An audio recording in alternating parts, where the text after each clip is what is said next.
Parfait.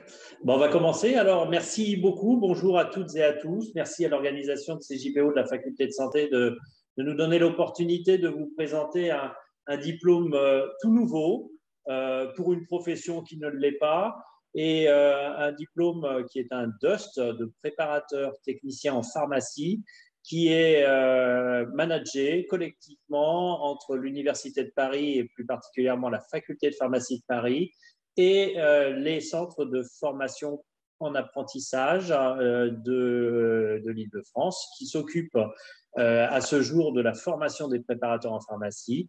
Nicole Potier du CFA Planchat dans le 20e arrondissement et Marie-Pierre Gillot qui devrait nous rejoindre du CFA Juvisy-Poissy-Meaux.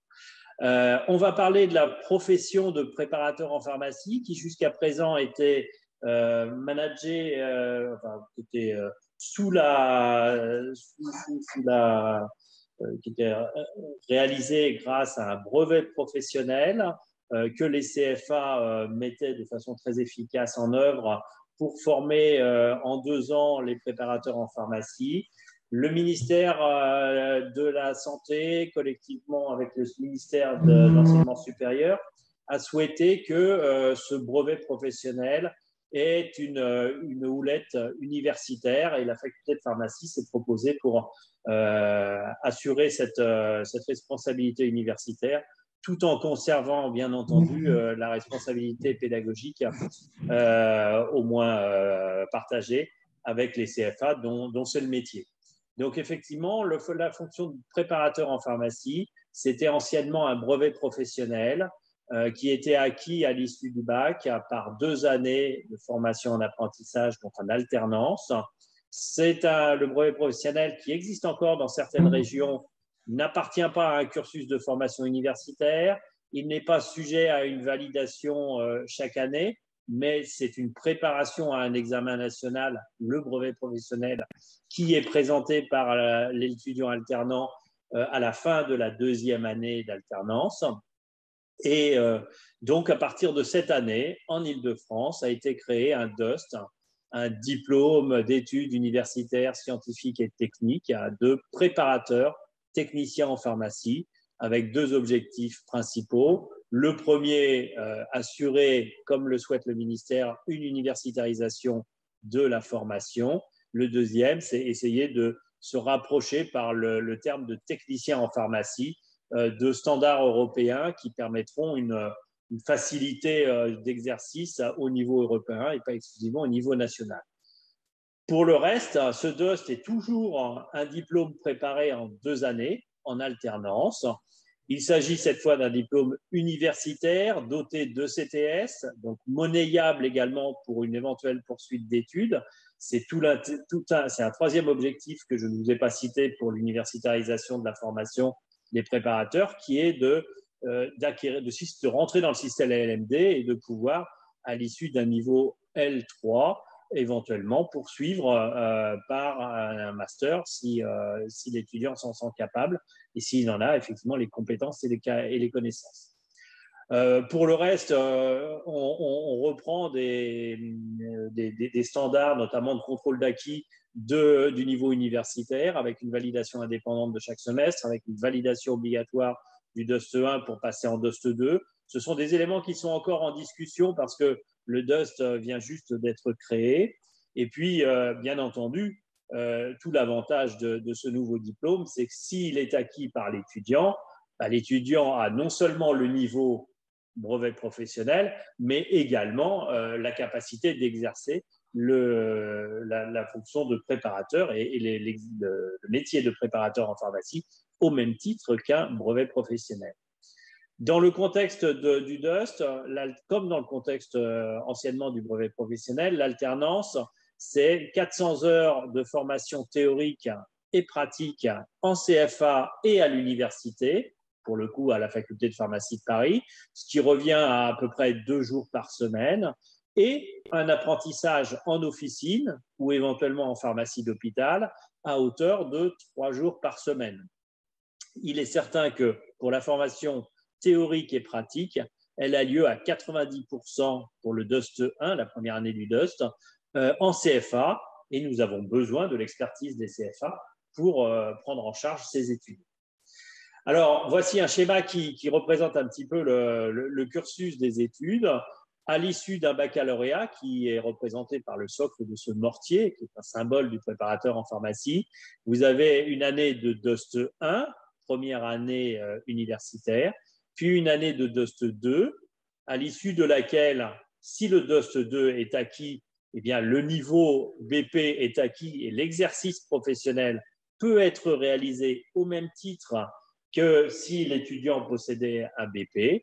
Et puis, nous avons déjà imaginé, même si la réforme est en cours et que tout n'est pas finalisé, un troisième niveau qu'on a appelé licence pro ou L3, qui a deux fonctionnalités. La première, d'assurer une spécialisation de la formation de préparateur technicien en pharmacie, soit au niveau hospitalier, soit au niveau officinal.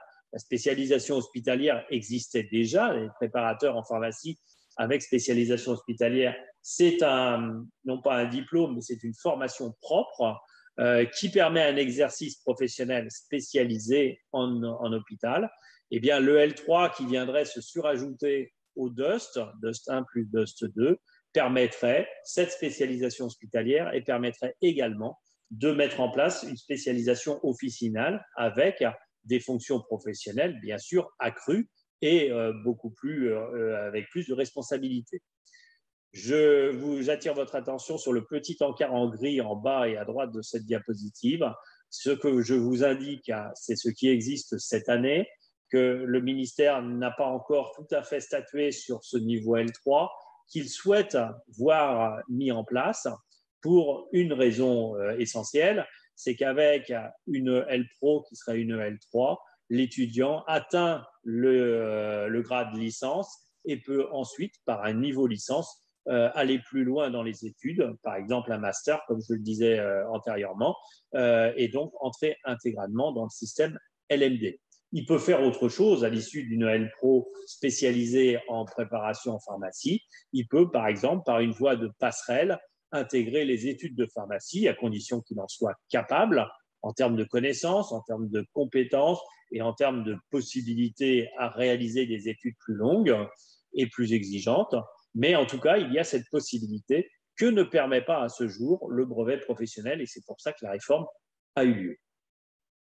Alors, quels sont les interlocuteurs des étudiants au niveau de cette formation DOST? Il y a la faculté de pharmacie, l'Université de Paris, qui assure le côté universitaire, tout en respectant ce qui a été fait auparavant par les CFA. Et je crois qu'on a établi des contacts très resserrés avec les CFA. Les deux CFA, c'est le CFA dit Planchat, Nicole Potier qui est présente ici en parlera tout à l'heure, qui est dirigé par Philippe Plisson, et puis un deuxième CFA en Ile-de-France, c'est le CFA Poissy-Juvisy-Meaux.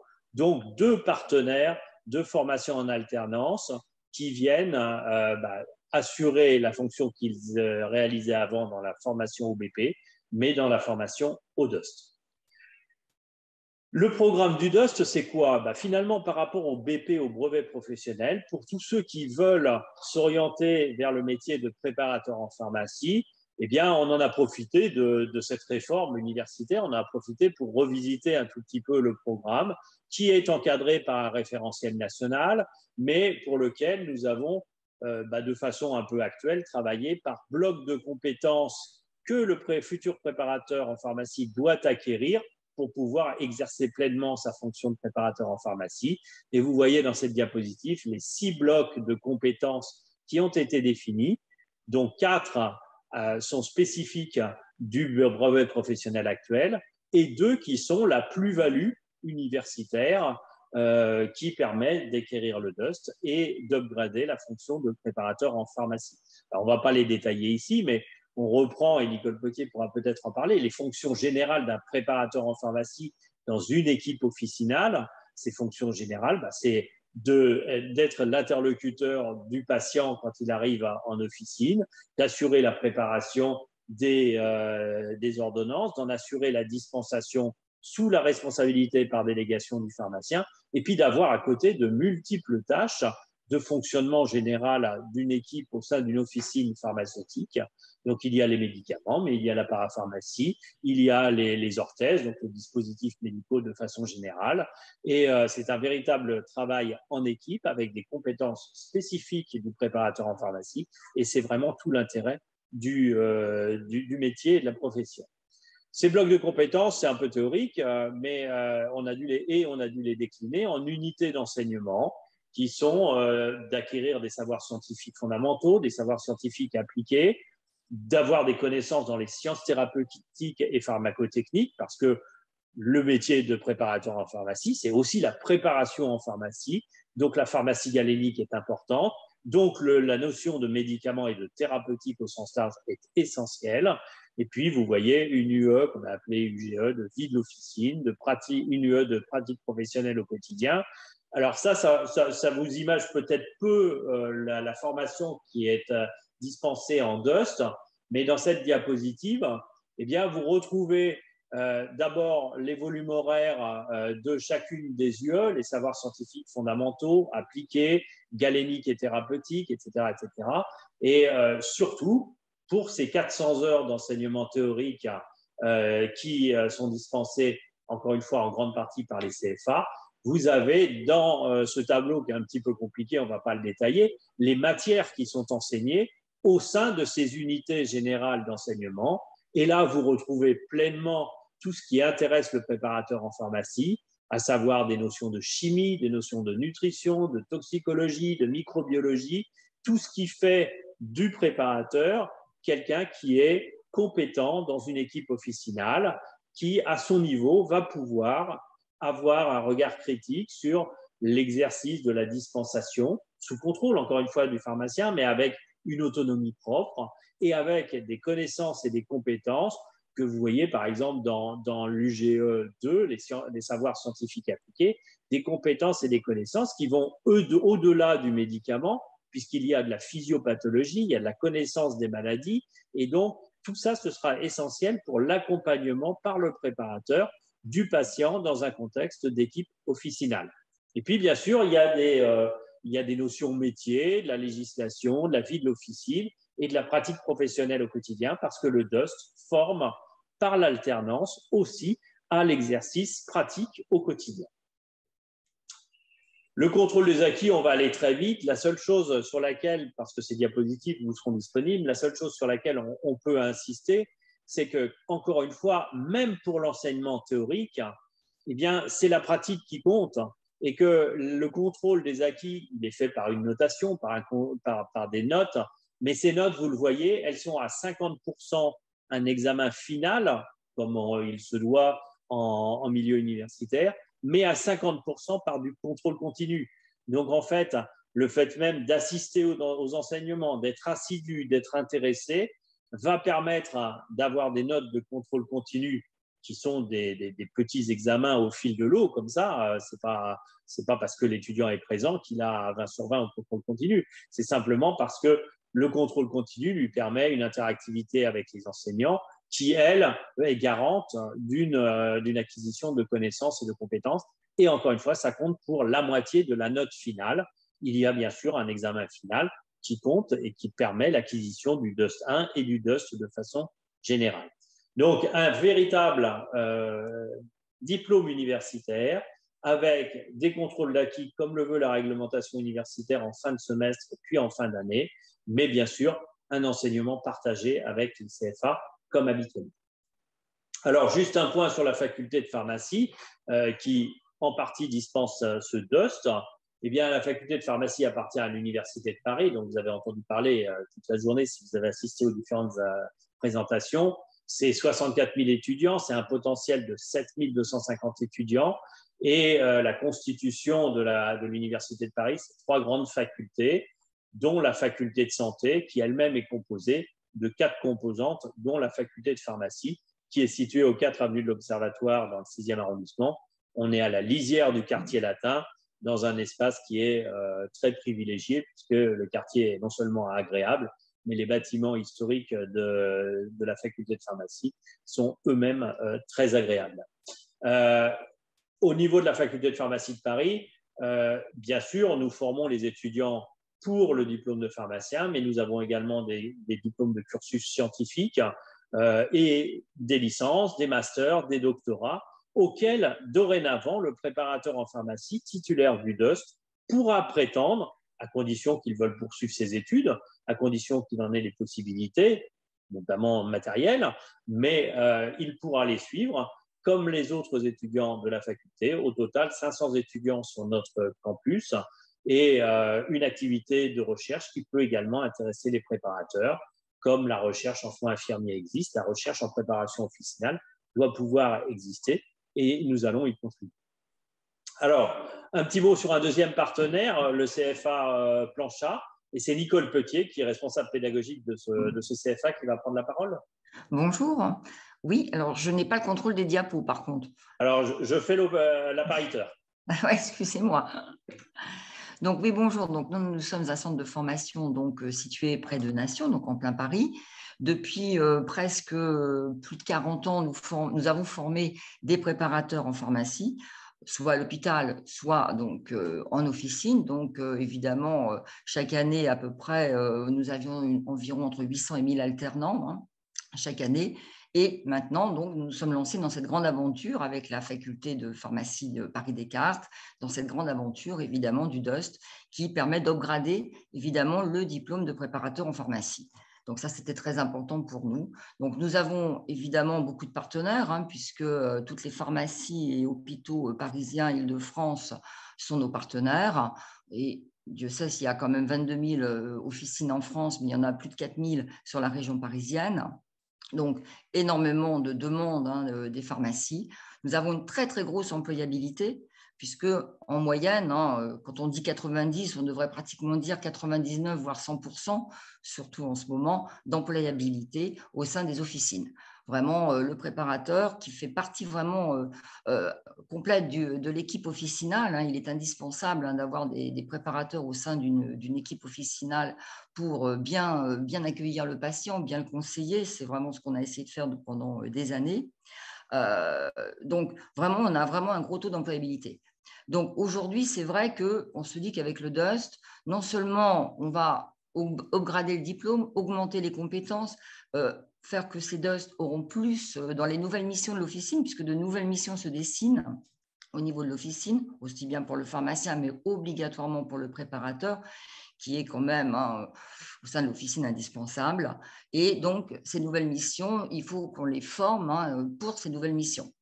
En n'oubliant pas, évidemment, toute la délivrance de l'ordonnance, le conseil aux patients, la prise en charge globale des patients, puisqu'aujourd'hui, c'est extrêmement important.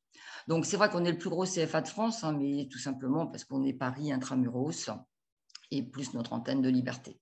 Donc, cette année, nous sommes sur Parcoursup, c'est quand même très important et on a une grande capacité d'accueil. Je ne sais pas quel... Voilà. Donc, je ne vais pas revenir sur nos locaux. Évidemment, nos locaux, nous avons on a une grande surface. Par contre, tous nos formateurs, évidemment, enseignants aujourd'hui, devrais-je dire, puisque nous sommes passés avec l'universitarisation, on devrait dire enseignants, sont des professionnels, dans la majorité des cas salariés, soit pharmaciens. Alors, pharmaciens pour évidemment toutes les unités comme la pharmacie clinique, la chimie, la toxico, et préparateurs en pharmacie, qui ont évidemment une expérience. Et ça, cette expérience, elle est importante pour justement dispenser les cours. Alors, évidemment, la préparation, la préparation, ce qu'on appellerait la préparation de médicaments au sein de l'officine, se fait de moins en moins et se fera sûrement partie de la 3e année. Mais quand même, il y en a encore. Et puis, il y a toute la galénique que les préparateurs connaissent parfaitement. Alors, nous avons, nous, au niveau du centre Planchat, donc... une possibilité donc de faire du contact avec l'entreprise. Nous sommes sur Parcoursup cette année.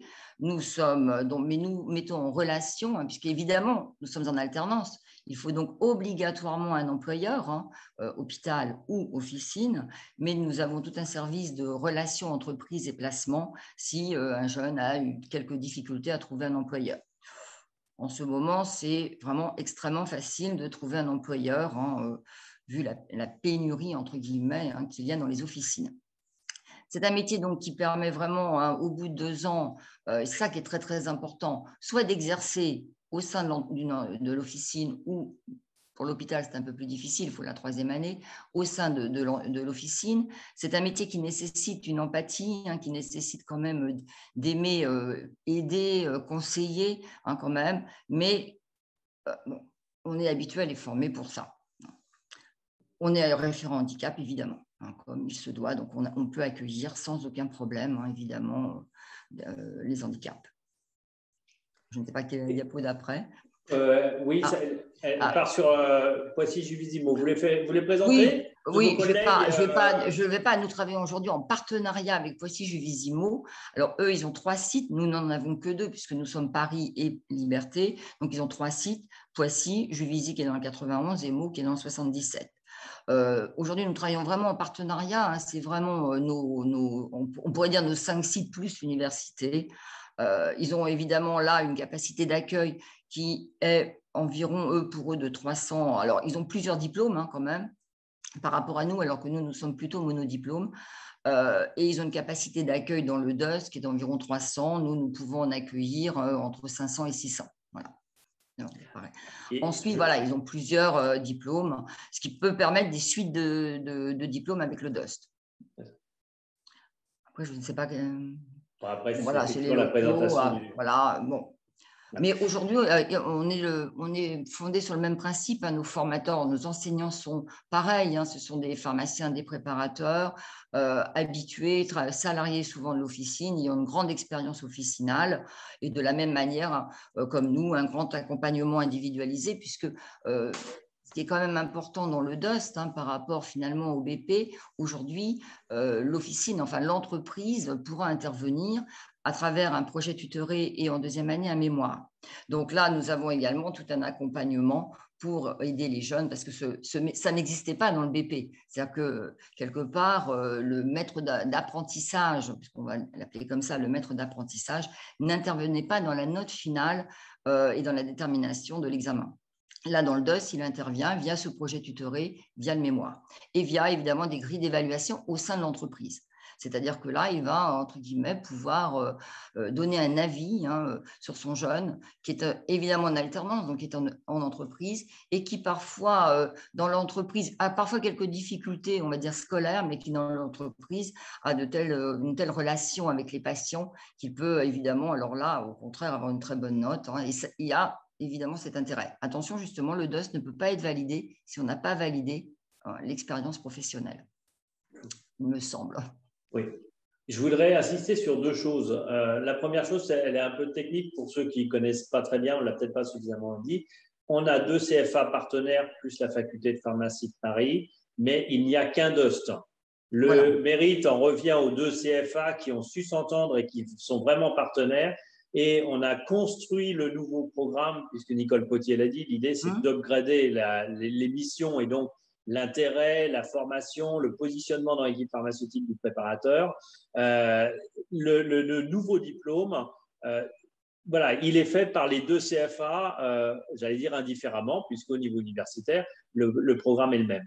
Le deuxième point, il est également très important, c'est le but de l'universitarisation, c'est d'upgrader le diplôme et de faire plus que le brevet professionnel, mais au moins autant. Et tout ce que vous avez vu, si vous êtes renseigné sur le brevet professionnel de préparateur en pharmacie, tout cela s'applique au DUST.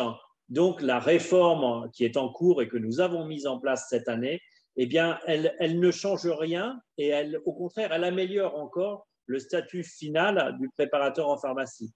Et le préparateur en pharmacie, moi qui suis doyen de la faculté de pharmacie, donc qui forme également par l'équipe pédagogique des futurs pharmaciens, le préparateur pharmacie, Nicole Potier l'a dit, il est essentiel dans l'équipe officinale et il est aussi essentiel qu'il soit bien formé parce qu'on lui confie des missions qui sont nouvelles, de plus en plus importantes. Et c'est tout l'intérêt de ce DUST de préparateur en pharmacie que de pouvoir les assumer en toute confiance dans une équipe officinale qui est soudée et dont chacun a ses missions. Donc, il y a vraiment un rôle et un avenir, entre guillemets, pour cette formation qui n'est pas du tout en disparition sous prétexte qu'on ne ferait plus les préparations magistrales dans toutes les pharmacies.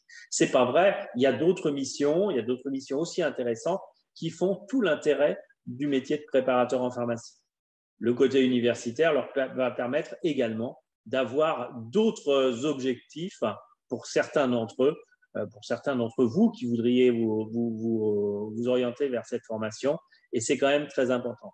Je pense qu'on pourrait aussi finir cette présentation avant de passer à des questions éventuelles par le contrat d'apprentissage, le contrat de travail qui est établi. Ça, Nicole, vous pouvez peut-être en dire deux mots? En dire deux mots, donc évidemment, c'est une formation en alternance, donc elle est donc entièrement gratuite. Hein, donc il y a un contrat de travail. Deux contrats de travail sont possibles, soit à l'apprentissage, soit à la professionnalisation. Le contrat d'apprentissage, donc évidemment, donc il y a des petites différences sur les périodes d'essai, etc., puisque c'est un contrat de travail, donc il y a forcément une période d'essai. Donc, dans l'apprentissage, elle est de 45 jours, alors que dans la professionnalisation, qui sont en général pour des jeunes qui ont plus de 30 ans, hein, puisque jusque 29 ans, on peut faire des contrats d'apprentissage. La professionnalisation, en général, c'est pour des plus de 30 ans, et donc de 1 mois. Alors, évidemment, la rémunération la rémunération est au SMIC. Elle est environ, hein, pour un contrat d'apprentissage en moyenne, hein, c'est en moyenne, entre 900 € brut, mais ce qui revient presque au net par mois, et en professionnalisation, un tout petit peu au-dessus, mais il y a des charges. Voilà. Le temps hebdomadaire, évidemment, c'est 35 heures, hein, puisque c'est un contrat de travail. Vous devenez salarié, hein, évidemment, de l'entreprise, que ce soit l'officine ou l'hôpital, avec les règles d'un contrat de travail. Donc, évidemment, 5 semaines de vacances, etc., hein, puisqu'il y en a plus, et 2 jours de repos par semaine.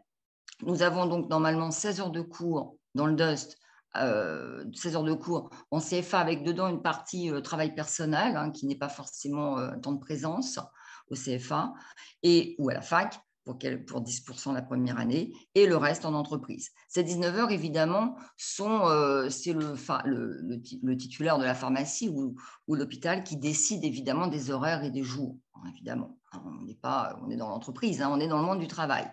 Évidemment, là, vous avez mis avec ce contrat d'apprentissage ou de professionnalisation, contrat à durée évidemment déterminée, 2 ans, vous avez le pied dans l'entreprise. Hein. Donc, en général, évidemment, le pharmacien, son idée, c'est évidemment de garder ensuite, hein, de conserver ce jeune qu'il a formé comme il voulait, comme il le souhaitait.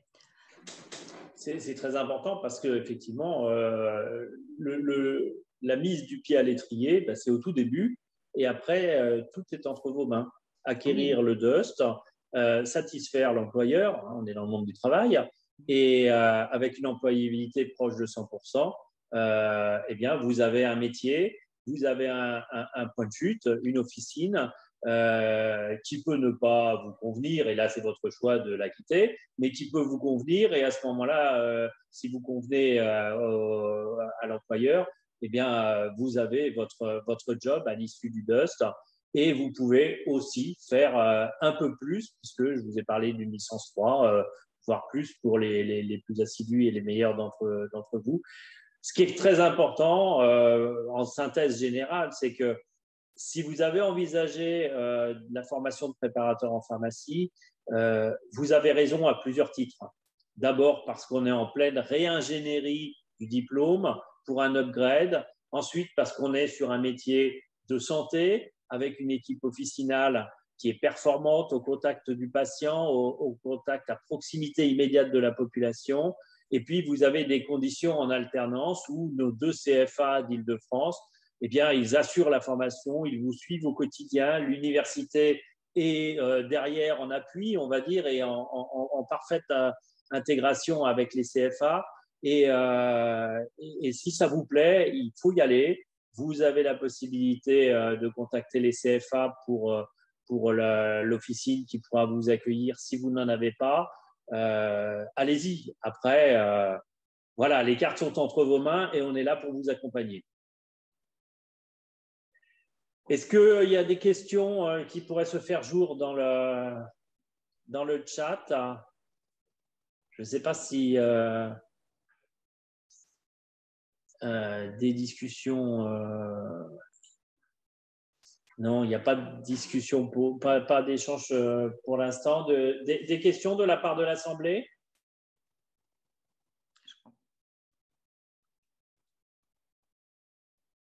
Est-ce que…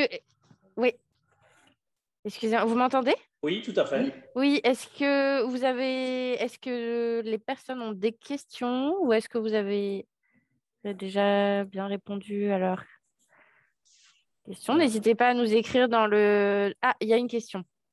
Oui, il y a une question. Ouais. Pardon.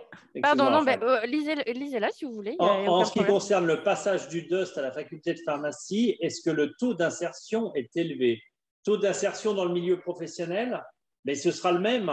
Ce sera le même parce que pour l'instant, la capacité de formation n'a pas augmenté et la demande, elle est toujours très importante.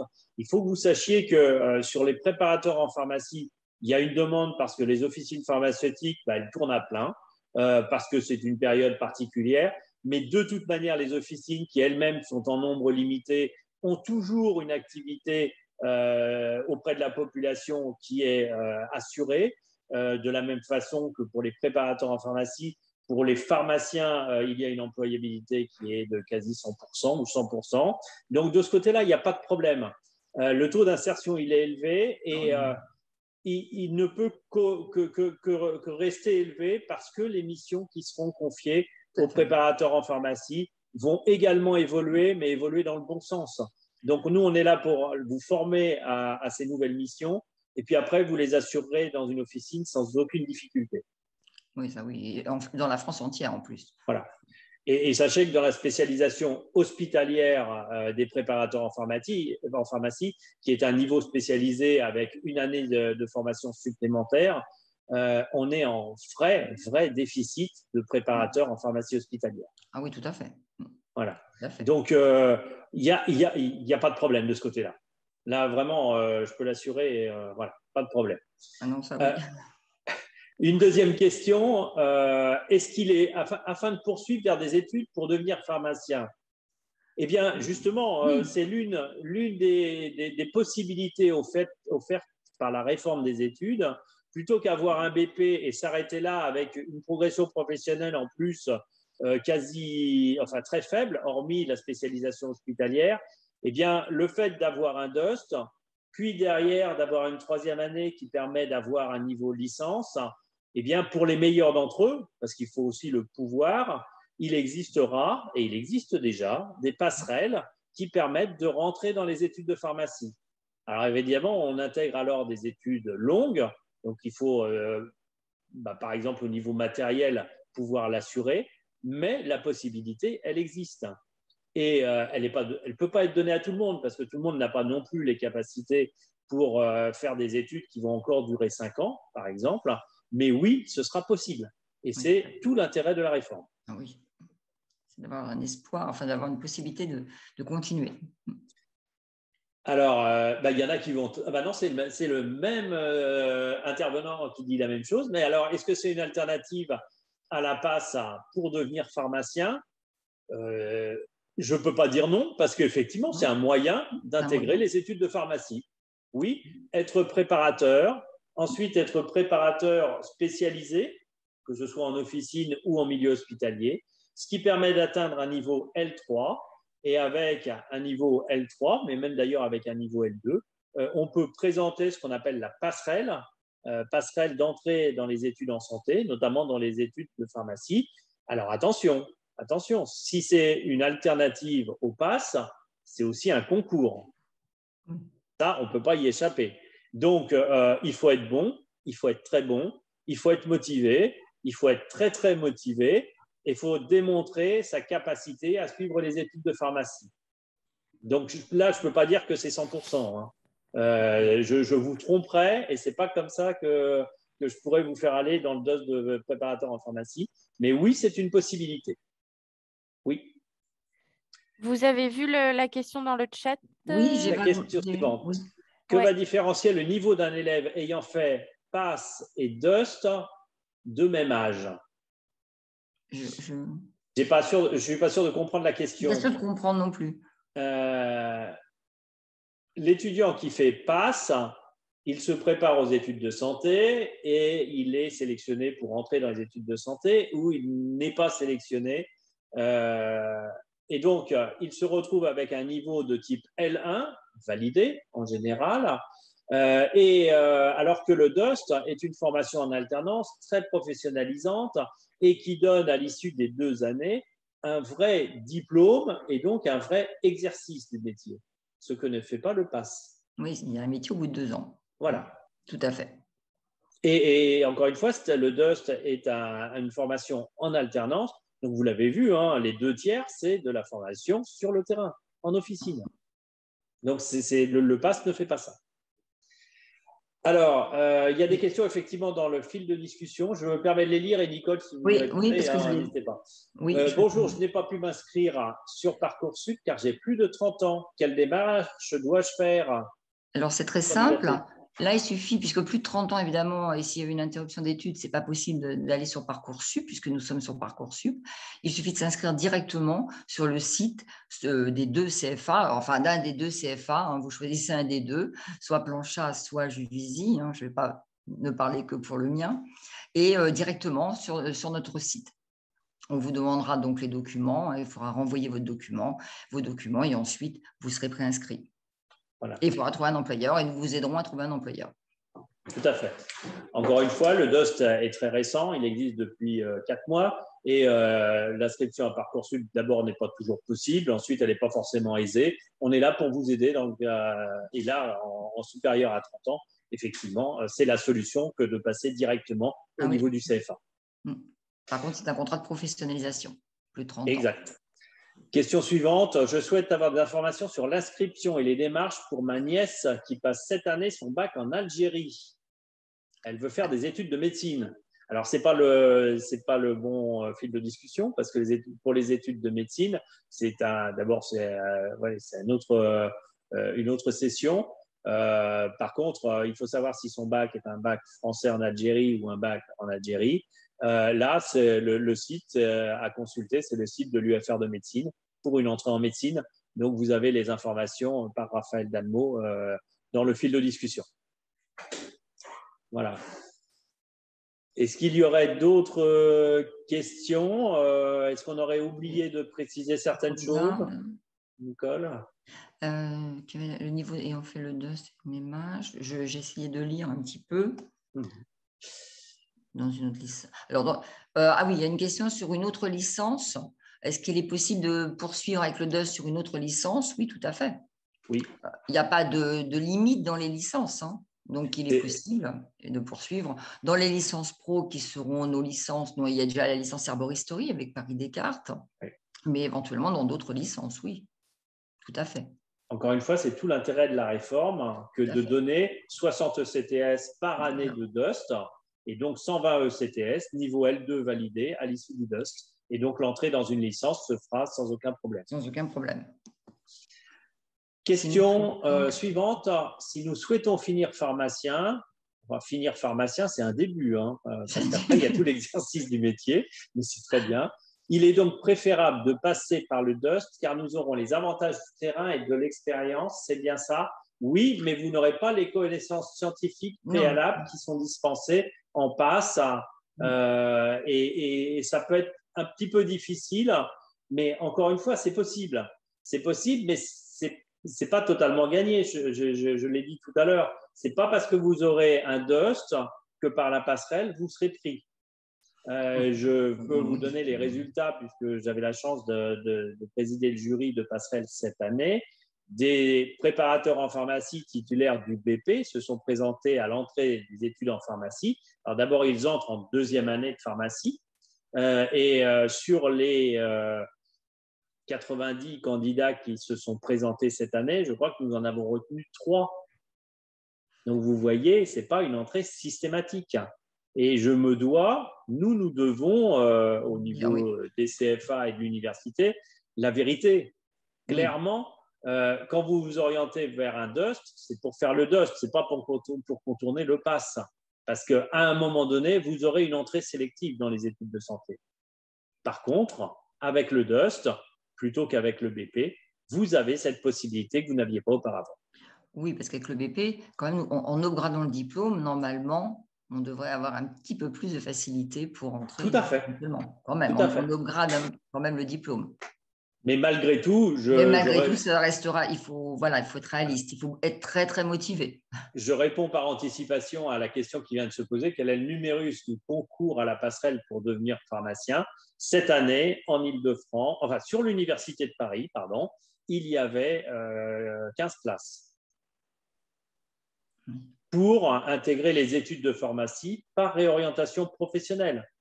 Pas que pour les titulaires d'un BP de préparateur en pharmacie ou à l'avenir pour les titulaires d'un DOST. Mais n'importe quelle réorientation professionnelle, un ingénieur qui veut faire pharmacie, une infirmière qui voudrait faire pharmacie, c'est 15 places sur l'Université de Paris. Donc sur l'Île-de-France, on doit pouvoir imaginer qu'on était à une quarantaine de places au total. Comme vous le voyez, avec pour les CFA des sorties de promotion qui sont sur l'Île-de-France aux alentours de 800 ou 700 ou 50, oui, 700, à peu près. Malgré tout, il y aura, si vous utilisez cette voie pour vouloir entrer en pharmacie, il y aura une sélection, clairement. Mais encore une fois, c'est possible. Pour combien de candidats cette année? Il y avait 127 candidats. Vous voyez, j'ai les chiffres encore en tête. Hein, donc, voilà.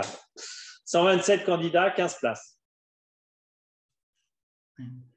Mais d'un autre côté, les 15 places, il faut les remplir à un moment. Donc, si vous avez toutes les compétences, toutes les connaissances, la motivation, vous avez envie de le faire, il y a des places à pourvoir.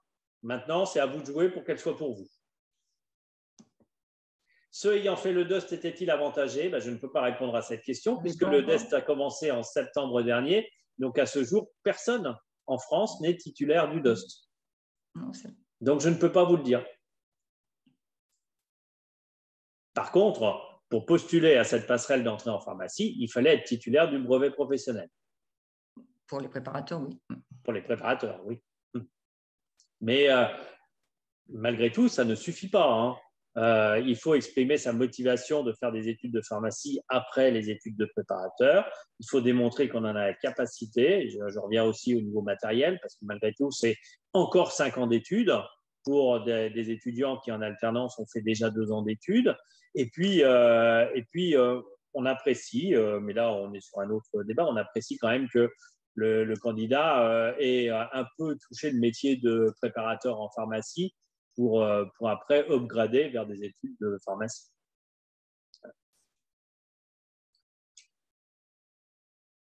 D'autres questions? Bon, de toute manière, par le biais des sites universitaires, des questions sont toujours possibles à distance. Mais pour le reste, on est à disposition si vous le souhaitez, ou maintenant, ou un petit peu plus tard. Oui, tout à fait, oui. Et les CFA sont dans un contexte d'inscription particulier hors Parcoursup, bien sûr privilégié, clairement. Ah oui, oui. Et même sur Parcoursup, on peut nous poser des questions via Parcoursup. Mais l'Université de Paris reroutera les demandes, bien entendu. Il n'y a aucun problème. En tout cas, merci beaucoup à toutes et à tous de nous avoir écoutés.